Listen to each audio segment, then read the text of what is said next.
এবারে $10 million job করতে চলেছি একজন প্রফেশনাল অ্যাথলিট হিসেবে।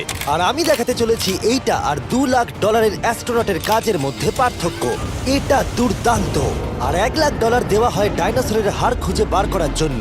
ও মাই গড! আরো অনেক জব দেখাবো, আর সব থেকে কম টাকার জব যেটা আমি খুঁজে পেয়েছি, গোল্ড প্যানিং, যাদের রোজগার বছরে $1। কিন্তু আমরা মিলিয়ন উপার্জন করব।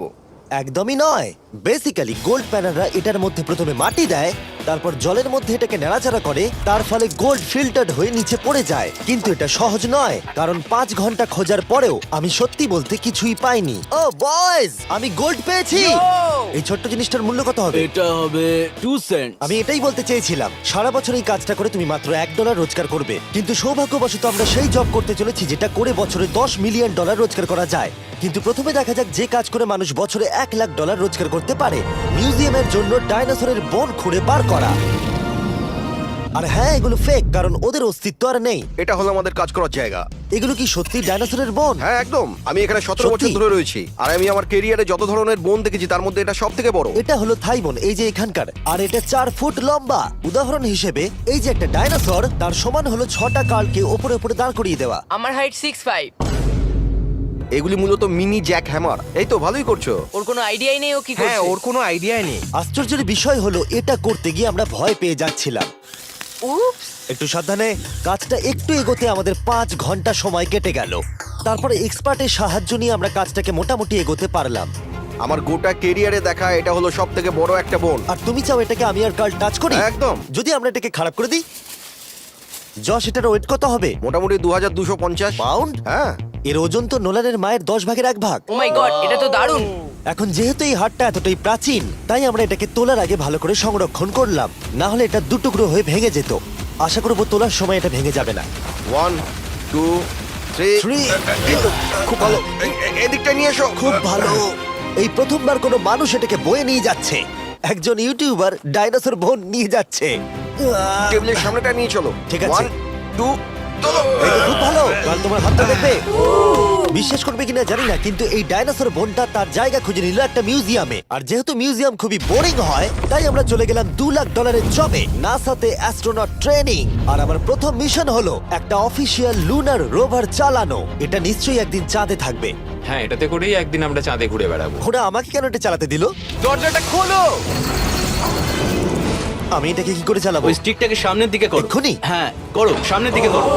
অন্য কেউ চালাও, ও আমাদের মেরে ফেলবে। আমার ভয় লাগছে। হ্যাঁ, ঠিক হচ্ছে। ও, এটা তো দারুণ। চলো এবং টুইস্ট করো। ডান দিকে? ডান দিকে বা বাঁ দিকে, যেদিকে খুশি করতে ও মাই পারো। গড, ওখানে তো কার আছে? এটা কি রাস্তায় চালানো লিগ্যাল? হ্যাঁ, এখানে রাস্তায় লিগ্যাল আছে। ও, এটা সত্যিই দুর্দান্ত। আমরা সাইড হয়ে যাচ্ছি কেন? আমি জানি না এটা কি করে সোজা চালাবো, আর আমার যেন মনে হচ্ছিল আমি ড্রিঙ্ক করে এটা চালাচ্ছি। কিন্তু তাও আমি এটাকে নাসার লুনার ট্রেনিং ইয়ার্ডে নিয়ে যাওয়ার চেষ্টা করছিলাম, যেখানে আসল টেস্ট ছিল। ও, অফরোডিং। ও গড। ও, এটা তো খুব লাফাচ্ছে। তোমরা চাও এই হিলটা দিয়ে চালিয়ে আমি নিচে নামি? এটার মধ্যে কি কোনো সিট বেল্ট নেই? এখানে একটা সিট বেল্ট আছে, কিন্তু আমরা ইউজ করি না। হ্যাঁ, এখানে সিট বেল্ট আছে, কিন্তু কেউ ইউজ করে না। এটা জেনে ভালো ও, লাগলো। এটা তো খুবই স্টিপ। ও ওরে বাপরে, আমরা কি সত্যি নিচে নামবো? আমার সিট বেল্ট চাই এক্ষুনি। ও মাই গড। দাঁড়াও, আমরা হিল থেকে সাইড হয়ে থামাও, নামছি। থামাও গাড়িটাকে। ঠিক আছে, তোমার হাতটা তুলে নাও যাতে ওরা দেখে আমি চালাচ্ছি। আরে ও তো সত্যি তুলে নিল। ঠিক আছে, আমি আরে- উঠে যাচ্ছি, নিককে না, দিচ্ছি। না, না, না, দাঁড়িয়ে এখানে পড়ো। বসো। না। আমরা কি ফ্রেটারে সাইড হয়ে নামবো? ধরো আমাকে কাল। ধরো আমাকে। ল্যারান, আমি বলতে চাইছি তুমি চাঁদে কিন্তু সার্ভাইভ করতে পারবে না, না। আমি নিশ্চয়ই পারবো। এর পরের ট্রেনিং এ নাসা আমাকে দেখালো তাদের বিশাল স্পেস ফেসিলিটি। ওরে বাবারে, এটা হলো পৃথিবীর দ্বিতীয় বৃহত্তম পুল। সত্যি কথা বলতে মনে হচ্ছিল ওরা আমাদের কি ট্রেনিং দিচ্ছে, বিশেষ করে যখন আমাদেরকে স্পেস স্যুট দেখানো হলো। আমি যতদূর জানি তুমি একটা স্পেস স্যুট পরলেই তুমি অ্যাস্ট্রোনট হয়ে যাবে। কিন্তু এর মধ্যে একটা গন্ডগোল আছে। স্পেস ওয়াকে তোমাকে কি ডায়পার পড়তে হয়? তোমাকে 12 ঘন্টা স্যুটটা পরে থাকতে হবে। ওয়াও, এই নাও। এটা সত্যি একটা অ্যাডাল্ট ডায়পারের মতো। ওকে, আচ্ছা, একটু সাবধানে। হ্যাঁ। এটা হাতে তৈরি করা। এটা পরে কিন্তু অনেকবার স্পেসে ঘোরা হয়েছে। তার মানে আসল অ্যাস্ট্রোনটরা এটা মনে পড়েছে। রেখো, ওই অ্যাস্ট্রোনটটা কিন্তু এর মধ্যে টয়লেট তুমি করেছে। কি এর মধ্যে টয়লেট করেছো? আমি না, এই স্যুটটা নয়। ঠিক আছে। ওকে, আমার পরের মিশন কখন শুরু হবে তুমি এখন থেকে 1 বছর পর কি করবে? ভেবে দেখতে হবে। ওকে ওকে। আমার ট্রেনিং এর ফাইনাল স্টেপে সবথেকে দুর্দান্ত জিনিসটা আমি করেছিলাম। ওরা আমাকে মুন টাচ করতে দিল। না না, এটাকে জোরে টানতে হবে। এটার ওয়েট 9000 পাউন্ড। এটার ওয়েট 9000 পাউন্ড। ভাই, দারুণ। পৃথিবীর মধ্যে এটা সব থেকে বড় চাঁদের পাথরের কালেকশন। আমার বিশ্বাসই হচ্ছে না এটা আমি করতে যাচ্ছি। তুমি এখন জানলে আমাদের ইউটিউব চ্যানেল আছে। হ্যাঁ। ও মাই গড, এগুলো সোজা মুন থেকে নিয়ে আসা হয়েছে। তুমি আমাকে এটা ছুঁতে দেবে, তার কত পার্সেন্ট চার্জ আছে? 0। গতকাল আমরা একটা ডাইনোসরের ফসিল খুঁজে বার করেছি, তাই আমি এই বিষয়ে এক্সপার্ট। আমি এটা টাচ করি। না। চেষ্টা তো করলাম। এই যে মেটেরিয়ালটা দেখতে পাচ্ছ, এটা হলো আসলে লুনার সয়েল। ও মাই গড তুমি এখন চাঁদকে ছুঁয়ে ফেললে। ও এটা তো দারুণ। তার মানে এই টিউবের ভেতরে চাঁদের মাটি আছে আর এটাকে নিয়ে আসার পর খোলাই আর হয়নি। তোমরা চেক করনি তাহলে এর ভেতর তো এলিয়েনও থাকতে পারে হ্যাঁ, চাঁদ থেকে আনা হয়েছে তাই থাকতেই পারে। দাঁড়াও। থেকে এটা আমরা চাঁদ শুনলে? থেকে। আর তারপরে আমরা এলিয়েনরা যে সত্যি আছে এটা জানার পরে আমরা গেলাম স্ট্র্যাটোস্ফিয়ারে আমাদের পরের জব করতে। সেখানে নোলান আর কার্ল একটা প্লেন চালাবে। আমি আগে কোনোদিনও প্লেন চালাইনি। আমরা জানি না আমরা কি করছি প্রথম দিনের ফ্লাইট ট্রেনিং এ তোমাদের স্বাগত। আমি মজা করছি না, ছেলেরা প্রথম প্লেন চালাতে চলেছে, তাও আবার মাত্র একবার এই ফ্লাইট সিমুলেটরে প্র্যাকটিস করার পরে। আচ্ছা, এটা হলো আমাদের থ্রটল। এটা পেছন দিকে টানলে এটা স্লো হবে, ঠিক এইভাবে। ও মাই গড। আর নোলান ক্র্যাশ করার পরে, ক্র্যাশ করার পরে এবং ক্র্যাশ করার পরে, প্লেনটাকে ক্র্যাশ করে দিলে তারপরে যদিও সে সাকসেসফুলি ল্যান্ড করিয়েছে আর সেই কারণেই সে আসল প্লেন চালাবার অনুমতি পেল। বাপরে, আমার খুব ভয় এই, লাগছে। তুমি এটা করতে পারবে না নোলেন, প্লিজ তুমি আরো ভালোভাবে প্র্যাকটিস করে এসো। ও মাই গড, আমি এখন একটা প্লেন চালাবো। ও মাই গড ওকে, তাহলে আমরা যাবো। তুমি তৈরি? হ্যাঁ, আমি একদম প্রস্তুত। Full throttle, approaching 60। কিছুটা কাঁপছে, কিন্তু তুমি এটাকে জাস্ট একটু টেনে দাও। আমরা টেক অফ করছি। এই তো, খুব ভালো। ও মাই গড, তোমার প্রাণ এখন আমার হাতে। এ সত্যি এই পুরো জিনিসটাকে একা কন্ট্রোল করছে। হ্যাঁ, ও সবকিছু একাই করছে। আচ্ছা, টার্বুলেন্সের জন্য ক্র্যাশ হয় না তো? কি বলি? এটা দেখো, আমি এখন ডান দিকে যাব। চলো। ডান দিকে চলো। ও মাই গড, আমরা হেলে যাচ্ছি। আমার বিশ্বাসই হচ্ছে না এটাকে আমি কন্ট্রোল করছি। হাত ছেড়ে দিয়েছি। এরকম করো না, ও মাই গড। তুমি কি পাগল? আমি তোমাকে মেরে ফেলবো। ঠিক আছে, আমরা ওখানে যাব, তারপর ফিরে এসে ল্যান্ড করব। ও মাই গড, এবার কি হবে? এই একটাই জিনিস যেটা সব মানুষের কাছে বড় চ্যালেঞ্জ। ঠিক আছে, এবার আমি নামছি। আমার মেন্টাল হেলথ এখন একদম ঠিক নেই। এই জায়গাটায় আমি সব সময় সিমুলেটরে ক্র্যাশ হয়ে যাচ্ছিলাম। ও গড। আমরা এখন ওই রানওয়েতে ল্যান্ড করতে চলেছি। ও মাই দাঁড়াও, গড। দেখো আমরা মাটির কত কাছে, তাই না? ধরে রাখো, ধরে রাখো, নিচের দিকে করে সোজা ধরে রাখো। ও মাই গড। সাবধানে থ্রটলের উপর হাতটা রাখো। তোমাকে এটা পেছনে টানার জন্য অপেক্ষা করতে হবে। দীর্ঘ নিঃশ্বাস নাও। এবার আমরা নামছি। আমরা নেমে পড়েছি। করে ফেলেছো ভাই। আমি একটা প্লেন ল্যান্ড করালাম। ও মাই গড। ও বলছিল আমি পারবো না, কিন্তু আমরা এখনো বেঁচে আছি। তুমি আমাকে মেরে ফেলোনি। আমি সত্যি অবাক হয়েছিলাম যখন আমি শুনেছিলাম বছরে $1 মিলিয়ন রোজগার হয় হ্যান্ড মডেলিং এ। কিন্তু সেটা তখনই হবে যখন আপনি পৃথিবীর হাইস্ট পেড হ্যান্ড মডেল হবেন। এ একজন ডাক্তারের থেকে 5 গুণ বেশি রোজগার করে লোকেদের নিজের হাতের ছবি দেখিয়ে। আর এ অনেক কাজ করে। আপনারা যে সমস্ত ব্র্যান্ডের নাম শুনেছেন মোটামুটি সব ব্র্যান্ডের হয়েই কাজ করেছে। সে পারিশ্রমিক হিসেবে $1 মিলিয়ন করে নেয় পার হ্যান্ড। আমি আর অপেক্ষা করতে পারছি না কখনো এটা করবে। প্রথমে ও আমাদের হাত এক্সামিন করবে। আমার মনে হয় না আজকে আমার দিনটা খুব একটা ভালো কাটবে বলে। ওকে, আমি যেটা দেখতে পাচ্ছি তোমার নোকের উপর অনেক কাজ করতে হবে। ঠিক বলেছো। একদম। ওর হাতটা বাজে, বুঝলে? দেখো এর হাতে কার্লের থেকে কত বেশি লোম আছে। এর জন্য কি আমি বেশি টাকা পাবো? স্কিন টেক্সচারটা তোমার থেকে ওর অনেকটা ভালো। তুমি কি ঠিক করে দিতে পারবে? জানি না, যদি কিছু মিরাকেল হয় তাহলে হবে। আমি এখনো তোমার হাতটা দেখিনি জিমি। তোমার হাতটা তো গ্লো করছে। এটা তোমার দারুণ। হাতটা এত গ্লসি কেন? আমি জানি না আমার আঙুলের স্ট্রাকচারটা কি ঠিক আছে। হ্যাঁ, এগুলো তো বেশ ভালো, কিন্তু এখানে একটু সমস্যা আছে, স্কিন সমস্যা আছে, কিন্তু এগুলো ঠিক করা যাবে। আমাদের হাতের উপরে অনেক কাজ করতে হবে, তারপর আমরা শুটের জন্য তৈরি হয়ে যাব, যেটা আমার আর কার্লের জন্য খুবই ইজি ছিল, কিন্তু লেজারের জন্য অতটাও নয়। ও গড। ভাই এই লোমগুলো দিয়ে তুমি দারুণ জিনিস বানাতে পারবে। এই চুলগুলো আমার সঙ্গে সারা জীবন ছিল, কিন্তু চাইলেই এর সাহায্যে $1 মিলিয়ন উপার্জন করতে পারো। আর এখন যেহেতু আমার হাত আগের মতো নেই, তাই আমরা একটা ম্যাগাজিনের জন্য মডেল হতে পারলাম। এই ছবিগুলো সারা আমেরিকায় বিলবোর্ডেতে দেখানো হবে এই ওয়াচগুলো প্রমোট করার জন্য। এটা কিন্তু খুব কঠিন। হ্যাঁ, আর বেশি চাপ নিও না।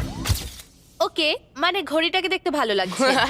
সত্যি কথা বলতে আমি ভেবেছিলাম এটা ইজি হবে, কিন্তু আমরা সত্যি খুবই বিচ্ছিরি ভাবে এটা করলাম। মনে হচ্ছে যেন কোনো সাপ এই ঘড়িটা পড়ে আছে। ভাই এটা খুবই শক্ত। তুমি একবার করবে, এটার সাথে পার্থক্য দেখবো।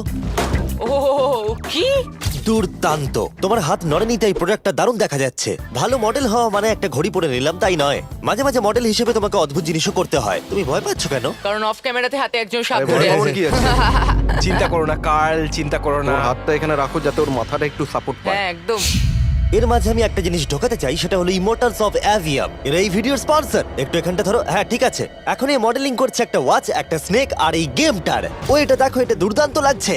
ইমর্টালস অফ অ্যাভিয়াম হলো একটা ফার্স্ট পার্সন ম্যাজিক শুটার, যেখানে তুমি জ্যাক নামের একজন প্লেয়ার হিসেবে এই পৃথিবীকে বাঁচাবে গার্ল। ও কি আমাকে বাঁচাবে? এবার আমি চাই তুমি এই গেমটার এক্সবক্স ভার্সনের মডেল হও, একটা স্করপিয়ন নিয়ে। না ভাই, এই দেখো তুমি ঠিক এটাকে এইভাবে ধরবে। আচ্ছা এটা হাতে ধরাটা সেফ তো? হ্যাঁ, একদম ঠিক আছে, একদম। নাও নাও নাও, যা বলার বলে দাও, Okay, বলে দাও, আর তো ফটো তুলে ঠিক নাও। আছে, তুমি এই গেমে ডিফারেন্ট টাইপের 25টা ম্যাজিক স্পেল পাবে আর 80টা ডিফারেন্ট ট্যালেন্টকে আনলক করতে পারবে নিজের ক্যারেক্টারকে কাস্টমাইজ করতে। ইমমর্টালস অফ অ্যাভিয়াম এই ফটোটাকে পছন্দ করবে কার্ল? ইমমর্টালস অফ অ্যাভিয়াম আশা করি পছন্দ হবে। কার্ল, আর কিছুক্ষণ এটাকে ধরে রাখো, তারপরেই আমরা এনএফএল প্লেয়ার্স হয়ে যাব। যারা ইমমর্টালস অফ অ্যাভিয়াম তৈরি করেছে তারা আরো অ্যাওয়ার্ড উইনিং গেম তৈরিতে সাহায্য করেছে, যেমন হ্যালো, কল অফ ডিউটি আর ডেড আমার এই স্পেস। গেমগুলো দারুণ লাগে। ও, এটা তো নড়ছে। আর দারুণ জিনিস হলো ওরা আমাকে এই গেমের বস করেছে, আর যদি তুমি আমাকে মারতে পারো তাহলে এই গেমের যে কোনো বসের থেকে বেশি গোল্ড পাবে। ও না আরে চিন্তা করো না, আরে ওর ভয় দিকে পেও না। তাকিও না। ইমমর্টালস অফ অ্যাভিয়াম এখন এক্সবক্সে ফ্রি ট্রায়াল দিচ্ছে, তার সাথে PS5 এও আর স্টিমেতেও ফ্রি ডেমো অ্যাভেলেবল মনে আছে। হচ্ছে তুমি যে আমার পারবে, ভেতর ঢুকে তুমি গেছে পারবে। নাকি হাতের তলায়। আমরা এতটাই বাজে করছিলাম যে একজন হ্যান্ড মডেলকে আনাতে হলো যাতে স্পন্সররা এই ফটোগুলোকে অ্যাপ্রুভ করে। ডেসক্রিপশনে দেওয়া লিংকে ক্লিক করো যদি তোমরা এক্ষুনি ইমমর্টালস অফ অ্যাভিয়াম খেলতে চাও। আমি আর হ্যান্ড মডেল হতে চাই না, আর যদিও আমাদের ফটোগুলো অতটা ভালো ছিল না তবুও গোটা দেশের বিলবোর্ডে সেগুলো স্থান পেল। আর এবার হলো শেষ কাজ, যেটার জন্য বছরে $10 মিলিয়ন রোজগার করা যায়। একদম ঠিক, আমি জয়েন করতে চলেছি লিটারালি NFL। এটা আমার একটা স্বপ্ন ছিল। যদি তোমাদের মনে হয় এটা ফেক, এই দেখো আমি সাইন করছি একটা রিয়েল কন্ট্রাক্ট, তার ফলে আমি বাকেনিয়ার্স এর এখন রিয়েল প্লেয়ার, আর ওরা আমাকে দেবে $10 মিলিয়ন। আমি হয়তো এটা পাবো না, কিন্তু অ্যাটলিস্ট এটা অ্যামাউন্টটা তো বললো। না না, ডলারের ওপর ফোকাস করো। এখন থেকে এটা অফিসিয়াল, কংগ্রাচুলেশন। তাহলে আগামী 48 ঘন্টার জন্য আমি অফিসিয়ালি প্লেয়ার। তুমি এখন অফিসিয়ালি প্লেয়ার। কথা দিচ্ছি আমি হতাশ করব না। আমি কথা দিচ্ছি ও হতাশ করবে। কন্ট্রাক্টটা শেষ করেই আমি আমার টিম নিয়ে মাঠে নেমে পড়লাম 60,000 দর্শকের সামনে। প্রথম স্টেপ হলো ওয়েট ট্রেনিং। এটা হালকা হচ্ছে, ওয়েটটা একটু বাড়িয়ে দিই চলো। এই তো খুব আমার ভালো। মনে হচ্ছিল ওরা আমাকে 10 তোমাকে মিলিয়ন শেষ দেবে। খুব ভালো করতে হবে। হচ্ছে। তুমি কি উইনার নাকি তুমি ফ্যালকন? খুব ভালো। আমি লক্ষ্য করলাম NFL প্লেয়ার হলেই তোমাকে উৎসাহ দিতে সবাই চাচায়। আচ্ছা এই জিনিসটা কি তোমাদের টিমের সবথেকে স্ট্রং প্লেয়ার করে? দেখা যাক এটা আমি একবার করতে পারি কিনা। ওরা এটা 12 বার করে? ওরে বাবা রে। ওরা সাধারণ মানুষ নয়। আমি চাইবো না ওরা আমাকে ধাক্কা মারুক। আরেকটা, চলো তুমি পারবে। ফুটবল। Easy! আরেকবার, কাম অন। NFL এত শক্ত কেন? তাদের টিপিক্যাল ওয়ার্কআউটের সাথে এটার পার্থক্য কতটা? অনেক বেশি। যাক, একটু মাথা ব্যথা তো দূর হলো। কিন্তু তোমাকে পরে ওগুলোই করতে ঠিক হবে। আছে। এরপরে আমি প্রথম প্র্যাকটিস করলাম টেম্পা বে বাকেনিয়ার্স এর ট্রেনিং গ্রাউন্ডে। আমি দেখা করলাম আমার কোচের সাথে। কেমন আছেন? তুমি কেমন আছো? ভালো। আর আমার নতুন টিমমেটদের দেখা সাথে করে খুব ভালো লাগলো ভাই। আমার নাম শেখ। আমার তোমার ভিডিও খুব ও, ভালো সত্যি? লাগে। তারপর ক্যান্ডি বার আর হ্যাঁ কালকেও। ভাই। আর আমার নতুন টিমমেটরা বিশ্বাসই করছিল না আমি সত্যি করে টিমে সাইন করেছি, তাই আমি আমার কন্ট্রাক্টটা ওদের দেখালাম। এটা একই তো যাতে তোমরা সাইন তুমি তো করেছিলে? দেখছি আমার থেকে বেশি টাকা পাচ্ছ গো।